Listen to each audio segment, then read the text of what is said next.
après leur internat, qui voulaient peut-être rester sur l'établissement, ils n'ont même pas eu de rendez-vous avec le directeur, qui n'a même pas daigné leur répondre. Donc on vient là pour exprimer notre colère à ce sujet-là et aussi pour demander l'arrêt de ces fermetures de lits et des recrutements avec une volonté et de l'ARS et gouvernementale pour nous aider, parce que la population creusoise a aussi le droit d'être bien soignée dans le service public. Là, vous avez un peu de mal à discerner la stratégie et de la direction et de l'ARS. Oui, on se demande quelle est vraiment leur feuille de route. Parce que de nous balancer à la figure l'autre jour, par exemple, qu'on avait 36 lits de vide sur l'hôpital, ok, mais il y a aussi les périodes où l'hôpital est sous tension. Mais cela, on n'a jamais pu obtenir le nombre de jours où l'hôpital était sous tension sur l'établissement. On a demandé au directeur le nombre de jours, je n'ai jamais obtenu. En CTE pourtant, on n'a jamais eu de réponse. Vous attendez quoi là? Vous attendez des réponses? Là, on attend quand même qu'ils arrêtent un peu la langue de bois et qu'ils nous donnent des réponses concrètes, ou alors ils veulent vraiment que cet hôpital meure de sa belle mort, ou alors ils nous aident. Mais je crois que là, on n'est plus à la négociation. On est vraiment rentré dans c'est pire qu'un cri de colère. Et en plus, là, on est en train de se poser la question. Ça ne prend pas vraiment la même tournure que la radiothérapie. Tout le monde se gargarise de la radiothérapie, de la lutte qu'on a gagnée. Mais là, où sont les élus? Ils sont tous partis à la plage au même moment. Je croyais qu'ils étaient là aussi élus pour défendre leurs administrés. Visiblement, ça n'a pas l'air d'être le cas. Peut-être qu'on peut revenir sur la situation de l'hôpital cet été. Qu'est-ce qui se passe en ce moment? On va vers le mieux, c'est pire, c'est comment? On va vers des gens qui sont affectés dans des services qu'ils ne connaissent pas, des gens qui ne savent pas quand est-ce que leur contrat va se terminer, mais qui savent bien par contre qu'ils ne vont plus avoir de boulot dans quelques temps.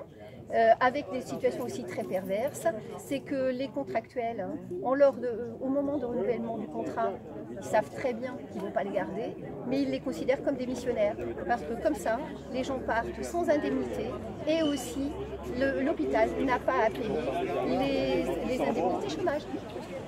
Et là, il y a des médecins qui partent, enfin, Oui, on a dans le service d'odontologie, on a un médecin qui part. Le docteur s'arrive à se retrouver seul pour tout ce service avec des beaux projets qu'on avait mis en place qui ne vont pas pouvoir se faire. Et on se dit, est-ce qu'il va tenir longtemps comme ça? On a l'ophtalmo aussi qui vient les mardis, qui fait une 50aine de consultations pour essayer de rendre service à la population creusoise. Est-ce qu'il ne va pas pouvoir tenir longtemps à ce rythme-là? C'est compliqué. La situation est de plus en plus difficile. En pédiatrie aussi, il manque là un intérimaire pour 3 jours, une plage de 3 jours. Et bien c'est l'escalade. Avant, un intérimaire demandait 800 €. Et bien là, il semblerait, on n'a pas. C'est les collègues de pédiatrie qui nous l'ont dit. Il y en a un, il a demandé 5 000 € pour venir. De l'hôpital, ouais. Voilà, là, avec des tarifs aussi, c'est pas concurrentiel, là. Avec des coups de massue comme ça, on peut pas tenir longtemps. Merci. On va vous faire un résumé. Hein. Merci d'avoir attendu aussi longtemps. Alors, les réponses de l'ARS à toutes nos difficultés, aussi bien sur Aubusson que sur Guéret, c'est on nous propose pour les recrutements de médecins toujours la même chose, les assistants partagés avec le CHU et les autres établissements de la région, ce qui ne va pas forcément nous sauver parce que tout le monde est dans la même problématique des carences de médecins. On nous a dit bien sûr qu'on nous aidait déjà au niveau de 1 million d'euros. On pense qu'ils n'ont pas trop l'intention d'aller plus loin. Sur ce qui a beaucoup concerné pendant longtemps les Creusois, on aurait une aide pour le changement d'accélérateur au niveau de la radiothérapie. On leur a rappelé que dans l'ancien CREF, on avait eu aussi une aide pour la maternité qui avait été assez conséquente parce qu'on sait très bien que notre maternité est tout le temps déficitaire. On ne peut pas demander autant d'accouchements dans un département à moins de 120 000 habitants que dans la région bordelaise. Et malgré tout, il nous faut des infrastructures qui coûtent le même argent, les sages-femmes et tout ce qui s'ensuit.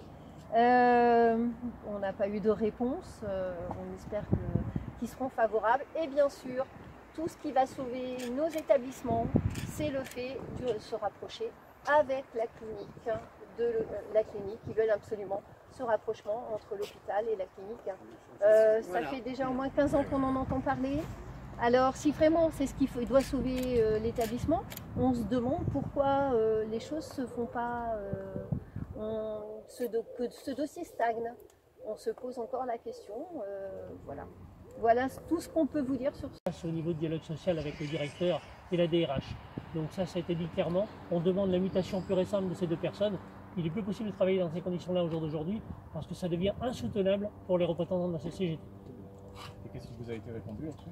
Alors concrètement, le message va être remonté au niveau régional auprès de M. Lafourcade. Après, bon, on sait très bien, c'est pas nous qui détenons, on va dire, nous tenons les aboutissants, mais il serait temps que le directeur parte.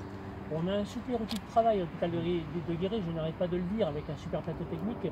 Il nous faut absolument des médecins pour développer cette activité.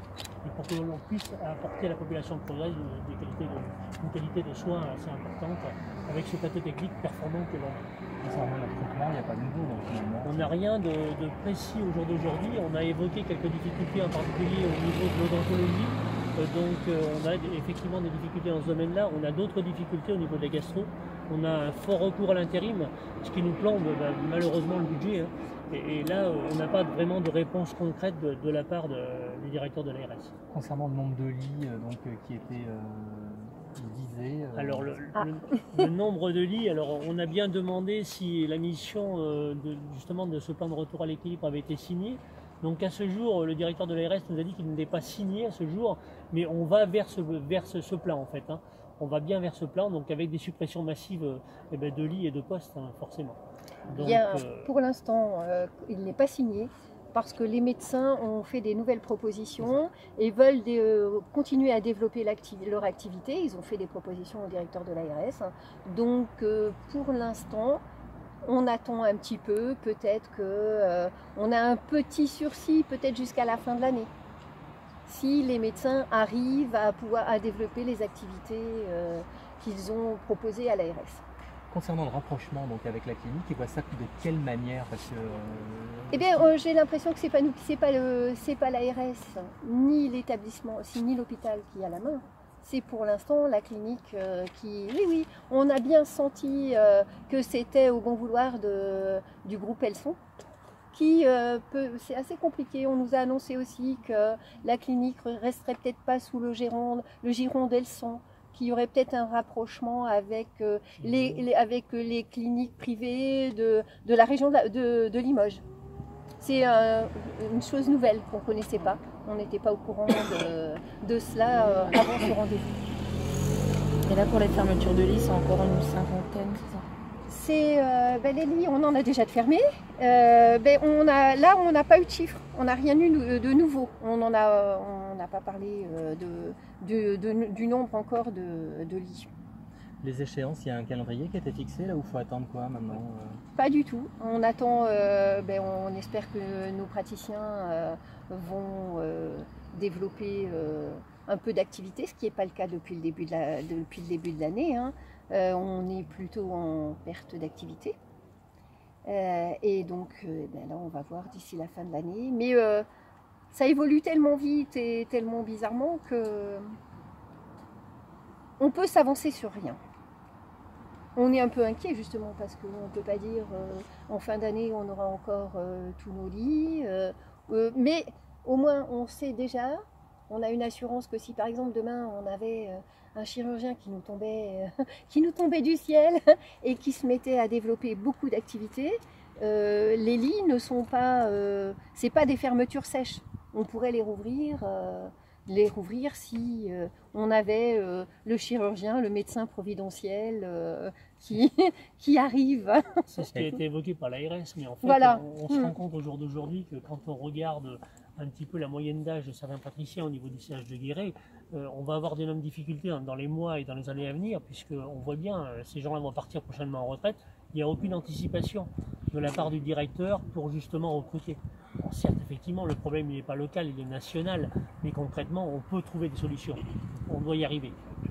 Le même problème donc pour les urgences au niveau du recrutement, parce que moi, Bien sûr, ça coince. bien sûr, effectivement, on va avoir des problèmes également au niveau des urgences, puisque apparemment il devrait manquer 3 médecins. Donc pour assurer ce qu'on appelle H24, la sécurité au niveau de la salle d'urgence, ça va être un sérieux problème aussi.